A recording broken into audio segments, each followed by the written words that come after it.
सुजय विखे पाटलांचं शरद पवारांना प्रत्युत्तर बघायला मिळत आहे। आत्मविश्वास होता तर रोहित पवारांना का उभं केलं नाही असं सुजय विखे पाटील विचारतायत। गरजा व्यक्तीचं नुकसान होऊ नये म्हणून कोणीतरी सापडलं, सुजय विखे पाटील म्हणतायत। तर लंकेंना उमेदवारी देऊ नका निरोप होता असं शरद पवारांनी म्हटलं होतं। विखेंना आत्मविश्वास नव्हता अशी शरद पवारांनी टीका केलेली होती। मुंबईच्या एका उद्योगपतीला माझ्याकडे पाठवलं, 3 आठवड्यापूर्वी ते उद्योगपती माझ्याकडे आले।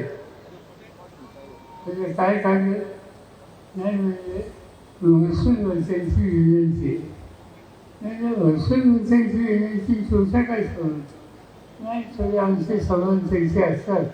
त्यांनी एक मला विनंती केली की काही करून पवारसाहेबांच्याकडे जा आणि पवारसाहेबांना सांगा की निलेश लंके सोडून दुसरा कुणी उमेदवार नाही। मला स्वतः केली, ज्यांना निलेश लंकेचं नाव आलं त्यावेळी त्यांची झोप लागली। आमचा आत्मविश्वास 2 मिनिटं बाजूला ठेवू, तुमच्यामध्ये आत्मविश्वास होता। मग तुमच्या पक्षात 2 आमदार होते, एक तुमचे नातू आहेत, एक माजी मंत्री आहेत, तरी सुद्धा तुम्हाला बाहेरून उमेदवार घ्यावा लागतो आणि हे 2 लोक उभे राहायला तयार झाले नाही। म्हणजे याचाच अर्थ एवढाच तुमच्याकडे आत्मविश्वास होता, तुमच्या घरचा उमेदवार दिला पाहिजे होता।